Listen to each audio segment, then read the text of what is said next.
요즘 서울시, 경기도, 미국 트럼프도 국민에게 50만 원씩 1000달러씩 주겠다고 합니다. 왜 현금을 주겠다는 것인지, 그것이 무슨 경제적인 효과가 있는 것인지 이유와 문제점을 전해드리겠습니다.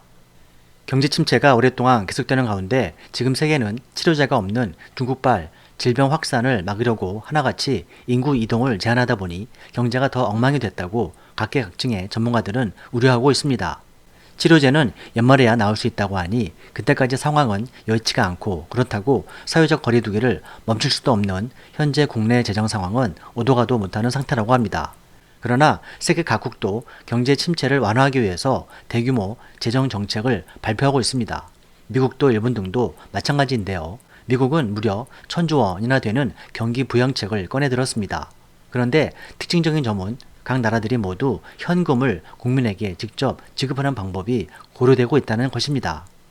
미국의 트럼프 행정부는 애초에 감세 정책을 시행하려고 했지만 여러 경제학자들이 감세는 효과가 없다면서 비판했던 것입니다. 우리나라도 개혁 진영과 차기 대선 후보들이 공격적인 재정 확장과 재난기본소득으로 불리는 현금 지급을 요구하고 있습니다. 김경수 경남도지사와 이재명 경기도지사는 모두 국민에게 100만 원을 현금 또는 소비 쿠폰으로 주자고 제안해서 주목을 받기도 합니다. 이렇듯 여러 경제학자들이 정부의 대규모 재정 지출을 요구하는 이유는 이번 사태가 보통의 경제 위기와 다르다고 판단하기 때문입니다.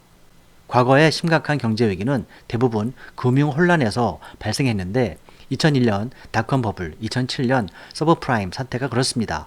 그런데 이번 위기는 경제의 내적 논리와는 전혀 무관한 세균, 질병으로 인한 소비와 생산 급감이 원인이기 때문에 총수요 정책으로 불리는 전통적인 금리 물가, 조세, 투자 등의 경제 정책으로는 의학적, 물리적 문제를 해결할 수가 없다는 것입니다. 이런 이유로 해서 경제학자들은 복잡한 정책이 아니라 중국발 사태가 끝날 때까지 경제 주체들이 버틸 수 있도록 지원이 필요하다고 주장하는 것입니다. 정부가 최후 지불자로서 역할을 해야 한다는 것이죠.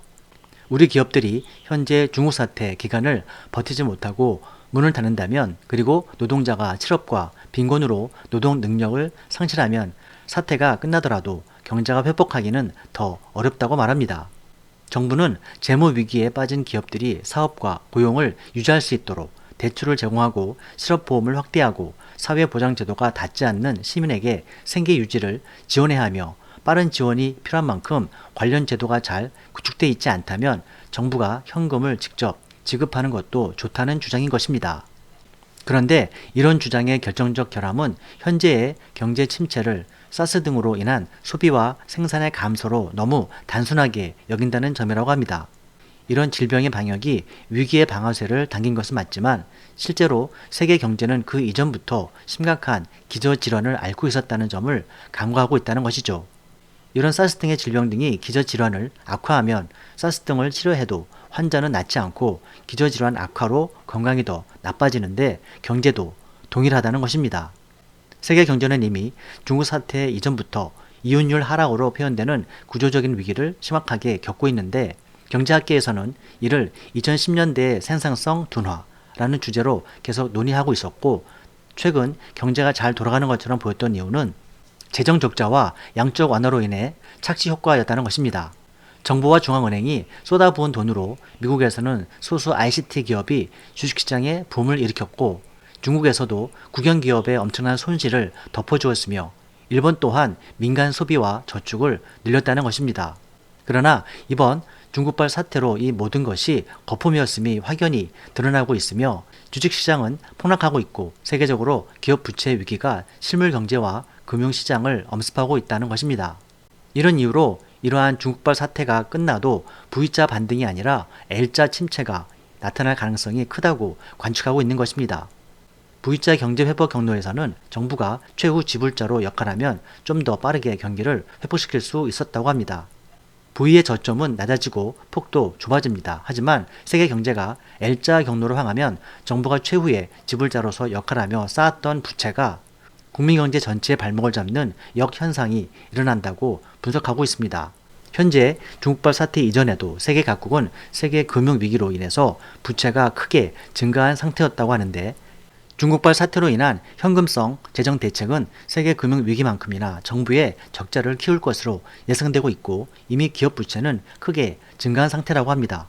이런 상태에서 경제 침체가 이어지면 민간과 정부가 동시에 위기에 빠지며 경제가 극심한 혼란에 빠질 수 있다고 경고하는 것입니다. 이러한 시나리오는 한국의 경우 더욱 그 위험성이 크다고 지적됩니다. 이유는 우리 정부가 재정 적자를 감당할 수 있는 수준이 아직 낮다는 것이죠. 이미 10년 전후부터 계속 누적되어 온 상황이죠. 한국의 원화는 아시다시피 달러나 유로, 엔화 같은 세계 여러 나라가 사용하는 기축통화가 아닙니다. 현대 관리통화제도에서는 통화 가치가 정부 지불 능력 또는 정부에 대한 금융시장의 신뢰로 유지되는데 비기축통화를 사용하는 국가는 그 신뢰의 기본 수준이 기축통화에 비해서 상대적으로 불안정하고 그래서 정부의 채무가 증가하면 당연히 지불 능력과 신뢰가 더 빠르게 하락한다는 것입니다. 혹자는 이런 사정을 가볍게 보고 한국의 국가 채무가 매우 낮은 상태이니까 지금은 마음껏 적자를 늘려도 된다고 주장하기도 합니다. 선진국 중 기축통화를 사용하지 않는 나라와 한국을 비교해보면 국제통화기금 IMF의 2019년 추정치로 국내 총생산 GDP 대비 채무 비율은 대만이 34%, 스위스가 39%, 스웨덴이 37%, 노르웨이가 40%, 이스라엘 62%, 오스트리아 42%, 한국이 40%인데 이 중 5년 사이 가장 빠르게 이 비율이 증가한 나라는 노르웨이와 한국이었고 앞으로 5년 내 가장 이 비율이 높아질 나라는 이스라엘과 한국이라고 합니다. 현 중국발 사태 이후 이 속도는 더 빨라질 것이어서 한국의 국가 채무는 안심해도 되는 상황이 아니라는 것이죠. 전문가들은 중국발 사태로 인한 취약계층 지원에 가장 효과적인 방법을 찾아야 하며 필요한 곳에 정부 지원을 집중해야 하지만 중국발 사태 이후의 위기를 준비해야 하며 막연히 V자 회복을 기대하다가 낭패를 겪는다면 결국 그 큰 피해는 국민이 입을 수 있다고 경고하는 것입니다. 이상 미스터톨프TV였습니다. 시청해주셔서 감사합니다.